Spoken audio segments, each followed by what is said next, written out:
Boyz N The Hood for me was a life-changing experience because it was the movie that when I was talking about going to film school to my friends in the neighborhood, it was the kind of film that we always said that we wanted to see that we never saw at the movies. It was really, really powerful on the page. I mean, I remember reading that script and crying when I finished it. It was the first movie that I read that I thought, oh my goodness, this is why I'm here. This is the reason I'm here. I thought only like people in the neighborhood would even care about Boyz N The Hood. I knew everybody on my street would love it. Hollywood, not so sure. There are projects that go far beyond the time that they spend in the theater or in DVD, which is what Boyz N The Hood is. It's a tutorial. It is a piece of material that creates better understanding of the Black community in South Central Los Angeles.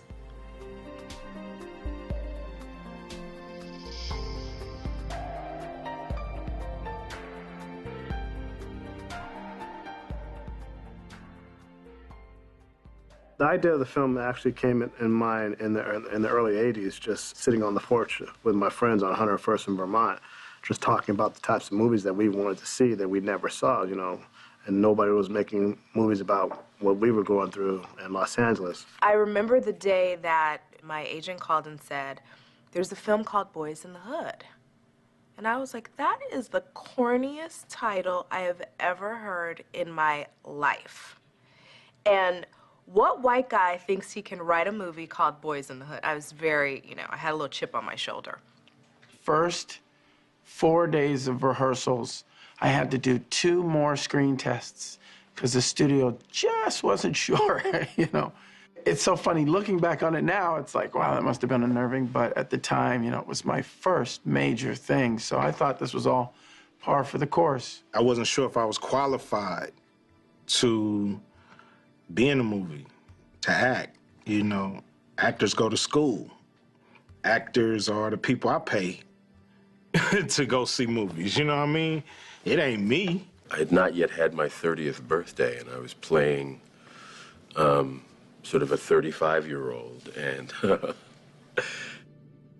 I was just really sort of grateful to just have the job, you know? I'd done a show for 5 years, and it was a fairly successful show. After the show was canceled for maybe a year and a half, I didn't work, I couldn't get an audition or anything. So for me, it was like the beginning of my career. You know, I hadn't really done anything, and, you know, I know Cuba had done a couple of TV shows, but I didn't know who he was. And, you know, I knew Fishburne from, you know, Pee Wee Herman's show, and I knew Ice Cube's music, but, you know, then our director is a guy that was about my age. So it's like, it was just one of those things where I'm glad that I didn't realize it was going to be as big as it was, because I probably would have been a lot more nervous. I felt privileged, and also a little bit of,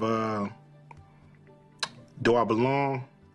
And once I said, okay, I do belong, okay, let's knock it out the park now. It was an exciting period because I had to just kind of man up and then actually become a director. It was almost like, you know, here you are, you know, go into the swimming pool and into the ocean and then swim. And that's what I look at it as that experience, because it was all of my dreams coming true. The crew of people that surrounded him, many of whom were African-American people who had been in the industry for a long time, we all sort of formed a protective net around him, if you will, because we were, I think all of us determined that he would be successful in this endeavor. I knew that when we were shooting, we were making something important. It felt that way. It felt that way. You know, I went to school in Inglewood. I knew South Central. It was not news to me, but I knew it was news to a lot of other people. And I think the authenticity that John brought to it, it was the authenticity and it was the heart. I mean, you could not watch the movie without having an emotional response, and that's the whole reason why we make movies. Boyz N The Hood didn't have its debut in the United States. It had its debut at the Cannes Film Festival in France, which was, you know, my first trip out of the country. And so the movie opened to kind of international acclaim before it even hit the States. When we got off the plane at Cannes and we were surrounded by photographers and reporters, I thought, wow, this is bigger than I thought it was. You know, talking about somebody who was like, man, these people about to shit on our movie. They're about to shit on it, because I know they don't care what's going on in South Central Los Angeles. You know, that was my thought, that the world just didn't care. And that's why, you know, this was the first movie of its kind to come out. It had to be from somebody from the neighborhood to speak on the neighborhood, and people in France just don't care. Damn, was I wrong. When the movie was done and everybody stood up and they did not stop clapping for 20 minutes. I mean, it was overwhelming because it was an international response, and that response was exactly as we had shown the movie in our backyard in South Central, and they got it like that. And that's how the American press got onto the film, because, you know, they were like, oh, well, the French know something that we don't, you know, let's see what's going on with this little movie. We started on that high note. We started at Cannes in the middle of, you know, the Palais, screening this movie. It was a very small movie about a very specific group, and the world responded. It was an eye-opening experience. It let me know that what I should be doing should be global, and not just for the hood, but for the world. I remember the first time I went to a private screening in Chicago. It wasn't even a private screening, it was a test screening. And every emotional moment my character had, and every scene of heavy weight, the audience burst out laughing. And I was like horrified, because I was like, oh my gosh, they think I'm a buffoon. What was I thinking? We're screwed, we're done. The movie was so true to life that in certain areas where this movie was a reality, they couldn't connect with the emotion on screen because it was their reality. So to them, you know, a defensive mechanism almost was to, you know, laugh and, you know, express themselves. And that's when I knew that the movie was more than just entertainment. When the movie came out, I walked out of the Baldwin Hills Theater. This guy comes out the theater with his girlfriend, and he's like, you know, hardcore gangster type dude, right? And he's with this girl, and she's just really talkative. She's just like mouthy, right? And she's on his arm, right? And they come up to me, you directed that movie? I said, yeah, I made the movie. Oh, she comes to see how people act. She says, man, we love the movie. She's just like, we love the movie. We think it's the best movie ever made and everything. This. The dude was looking at me, and he didn't say nothing. He didn't say nothing to me. But she looked up at him, and she said, he loved it too. He loved it too. He can't even say nothing right now because, you know, how he feels. You know what I mean? He's just like, and the dude just looked, he was looking off. He looked at me, and he just looked at me, and he just shook his head. He just shook his head. Like, I told that dude's story, but he didn't even have any words to describe how he felt at the moment. That was really humbling, because here I am speaking to people that I grew up with that nobody really cares about. You know, they're just like fodder and nothing to most people in society. And here's a dude who's expressing in a nonverbal way that he really appreciated what we had done as filmmakers, you know, and telling a story that had never been told before.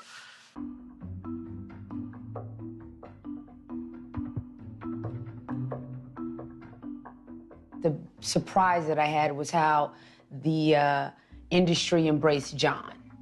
And I thought that was surprising and exciting at the same time, because he was so young, and that they would embrace him the way that they did. I thought that was pretty great and groundbreaking.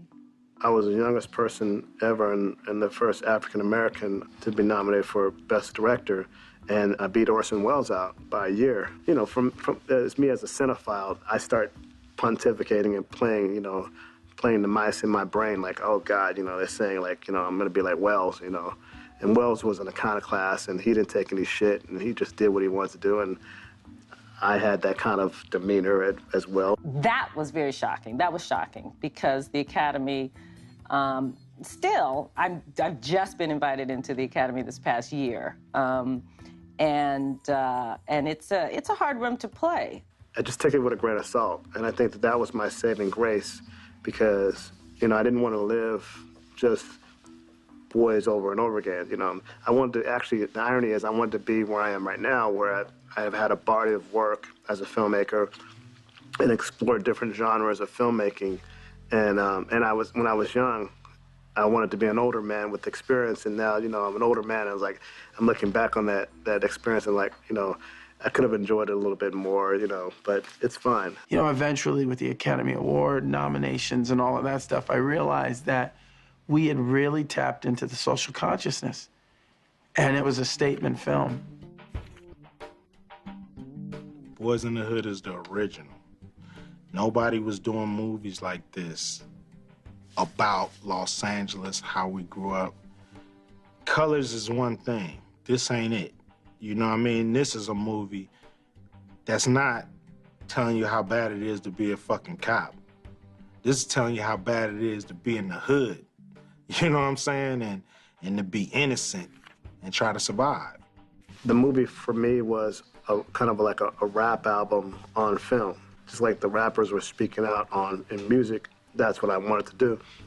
And my attitude was, you know, if only black people go see this movie, then it's going to be a huge hit and fine. But if anybody is cool enough and understands what we're trying to do here, then fine too. Even if you didn't know these people, you felt for them. And I think your heart reached out to say, these are our kids. These are our kids in America.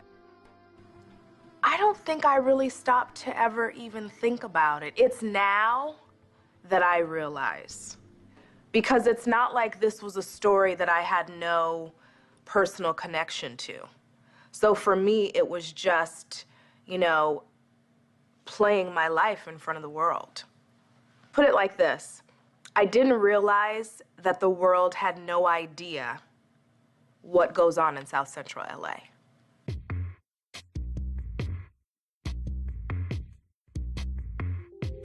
The movie really captured the zeitgeist of what was going on in that time period in America with youth from all walks of life.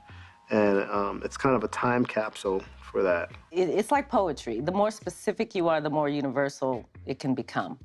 And if you deal in generalities, people really can't put themselves in it. I lived in the hood. I got bused to school. You know, a bunch of us got bused out, where we seeing that, you know, in these neighborhoods, our influence is not there. You see what I mean? Our influence is not in these neighborhoods that we was getting bused to. So we felt already that these are two different cultures that, you know, this side of the tracks don't want to hear about what's going on with that side of the tracks. But I had learned through the music that those barriers that I thought were there were breaking down. When they saw it on film and they saw the authenticity of the characters and the story, it was like, wow, now I really understand what these rappers are talking about, what urban culture is about. I did get a phone call from a woman in Milwaukee or somewhere in the middle of the country who was a white middle-aged housewife who had seen the movie. And I don't know how she tracked me down, but she tracked me down and she told me that she had no idea about South Central or what was going on. And it moved her so much that she just wanted to say thank you. Thank you for opening my eyes. It was somewhat their view into the inner city, their view into South Central without having to go to South Central and not realizing what was going on there. So I can understand that, and I felt that that was a definite fascination, you know, for a lot of people at that time. But I think what transcended just that initial intrigue was the fact that it was just a hell of a story. A lot of people, no matter what your color, could identify with living in a situation where you didn't have an education to get you out of, your circumstance. You didn't have public facilities to help you after school. You didn't have people who appeared to care about your well-being that were supposed to be governing the community. Boyz N The Hood represented that spirit of, you know, people saying, I know we live like what you perceive to be as animals, and I know you think we're just violent, barbaric people, but we're just like you. We still have clean clothes, we still date, we still have children, you know? We still fear for our kids to watch violence on TV.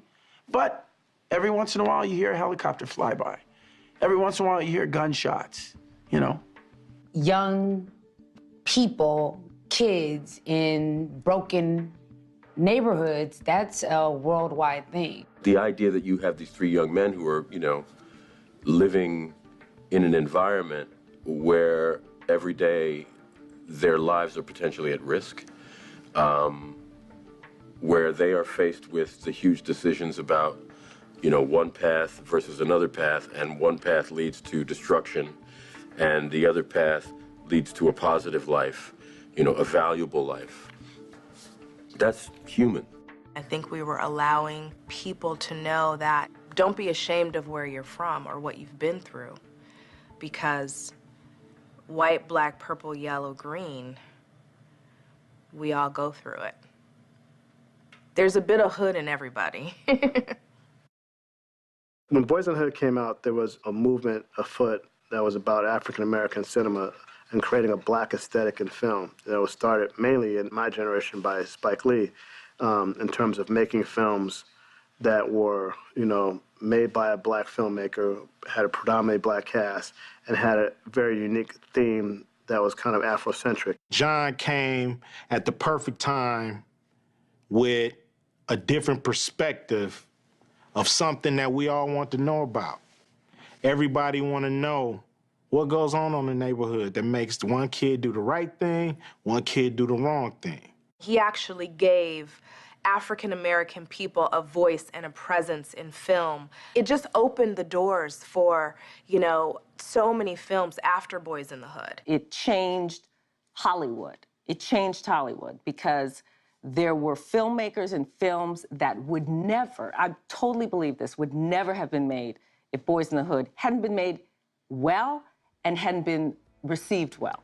Here you have kind of like a Cinderella story for about 6 actors and a director. The majority of that cast now, we know them, you know, on a full name basis. John was extra courageous and not really going after the biggest names he could find, but going after people he envisioned in the role.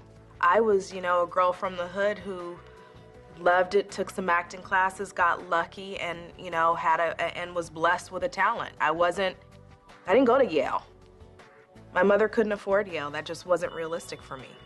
What that film did do for, you know, people of color, black actors and actresses, it made Hollywood take notice that there's some real talent out there that, you know, is just untapped. I had meetings with, you know, just so many major players in Hollywood, and all of them started the conversations with, I'd never seen anything that had affected me so much as that movie.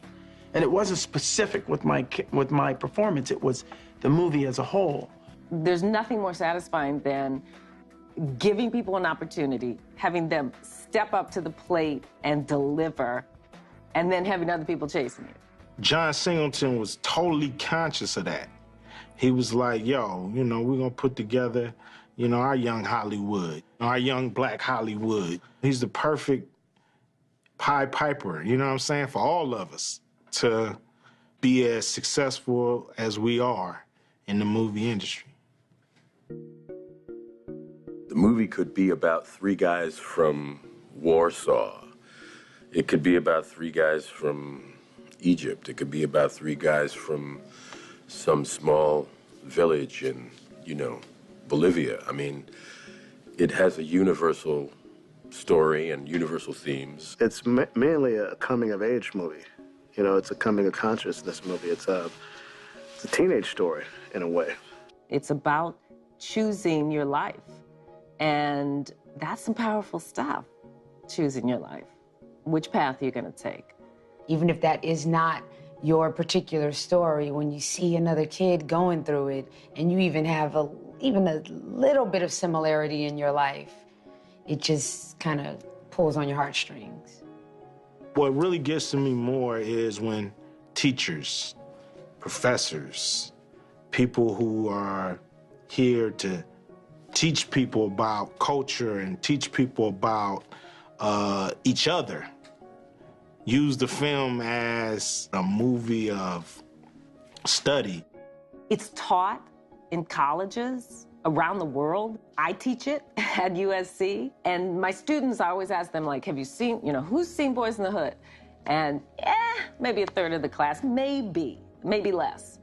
And then I give them a script and I have them watch the movie, and you can see it in their faces. They're excited. To me, that's about as a good of a compliment you can get from a movie, that it taught me something I didn't know.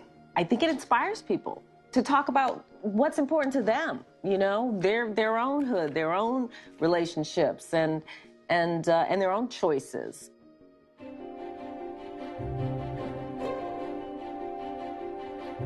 I was really honored when it was put in the registry, because I was like, wow, that means that it's going to be one of those things that goes even far beyond my life. We flew to Washington to present it to the Congressional Black Caucus. That was very special. To have lawmakers watching the movie, that's the stuff of dreams. I mean, that means you're doing something really, really well. The notion that, the film is being recognized as a piece that has cultural significance in our time is fitting and I think right. I think it would be an injustice to ignore a movie that had changed the way people had viewed a society when it was first premiered, and now is still so relevant. It's actually even better than having won an Academy Award, probably, in the long run.